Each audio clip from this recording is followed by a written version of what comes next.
সিথির মোড়ে সাহাবাড়িতে কালী পুজো। পরিবারের সকল মিলে সাহাবাড়ি একেবারে জমজমাট। যজ্ঞের আগুনে পবিত্র হয়ে উঠছে এই বাড়ি। মায়ের প্রতিমার দুই পাশে সখীরাও এসেছে সাহাবাড়ির পুজো নিতে। প্রসাদাদি সামনে, মন্ত্রপাঠ চলছে।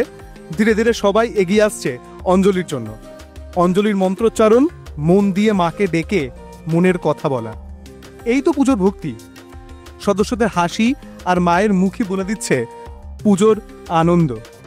সাহাবাড়িতে মা যেভাবে গহনায় সেজে উঠেছেন, সেইভাবেই আলো ছড়িয়ে পড়ুক, আনন্দে ভরে থাকুক জীবন, এই কামনা নিয়েই সাহাবাড়ির মায়ের পুজো সমীপন চলছে।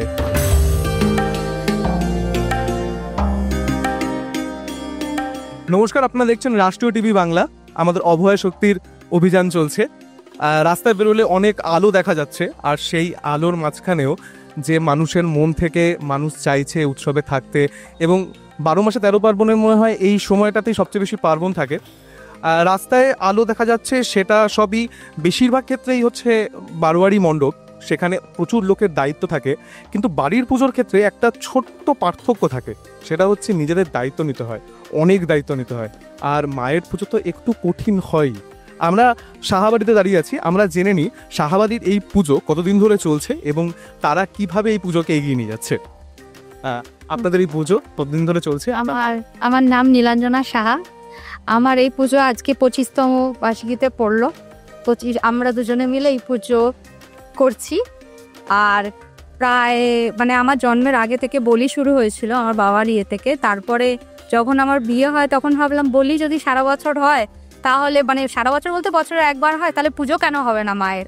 এই জন্যে আমি বিয়ের পর থেকে এই পুজো শুরু করি। প্রথমে 3 বছর ঘট পুজো করে তারপরে থেকে মায়ের প্রতিমা পুজো শুরু করি।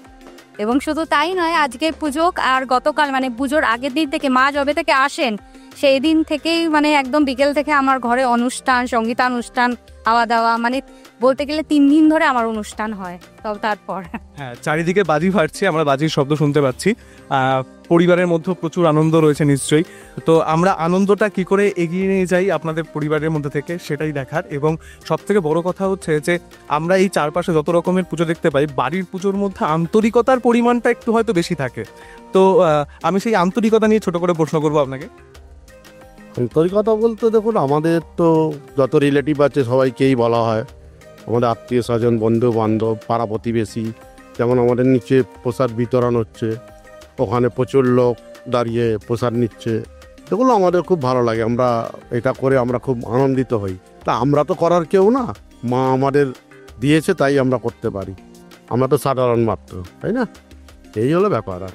বাড়ির পুজো, কিন্তু মায়ের যে মূর্তি আমি দেখতে পাচ্ছি এখানে কত একটা স্পেশাল স্ট্রাকচার আছে, যেটা অন্যান্য বাড়ির পুজোতে সাধারণত থাকে না। তো সেটা কি আছে একটু যদি ছোট করে। সবই মায়ের ইচ্ছা। মায়ের প্রতিমা তো সবাই আনেন, আমরাও এনেছি, এবং সেটা পুজো দিয়ে যেটা আর কি আমরা মাকে তুলে ধরতে পেরেছি। মা নিজেও মনে হয় আমার কাছে এসে আনন্দিত হয়েছেন, হয়তো মায়ের মধ্যে সেই হাসিটা ফুটে উঠেছে, আমি সেটা মনে করি।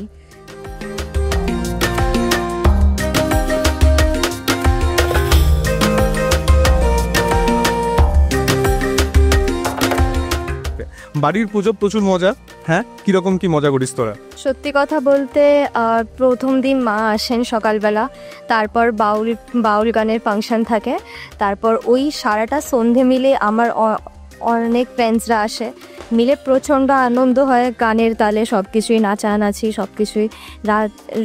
রাত্রিবেলা দেন একটা ডিনারের একটা প্রিপারেশন থাকে, ওইটা আমরা সবাই কমপ্লিট করে রাতের বেলা যদি টাইম পাই তাহলে বাজি টুকটাক কাটানো হলো।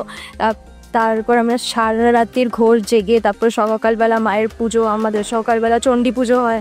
চণ্ডী পুজোর পরে তারপর আমরা বিকেলবেলা আমরা সবাই মিলে বাড়ির সকল মিলে আমরা তারপর জল আনতে যাই। তারপর তো সন্ধ্যেবেলা থেকে তো মার পুজো শুরুই হয়েছে, ওইটা রাত ধরে চলে। তারপর বাড়ির সবাই মিলে আমরা আনন্দ মজা করতে করতে। দিদি খুব খুব গুছিয়ে বললো যে কি কি হয়। তুই বল আমাকে, দুষ্টুমি কি কি করিস তোরা? দুষ্টুমি বলতে আরে চেয়ারের মধ্যে লাথি মারা লোকে, তারপর মাঝে মাঝে দৌড়াদৌড়ি করি সিঁড়ি দিয়ে, এটাই আর কি, এইসবই চলে দুষ্টু এমনি দৌড়াদৌড়ি।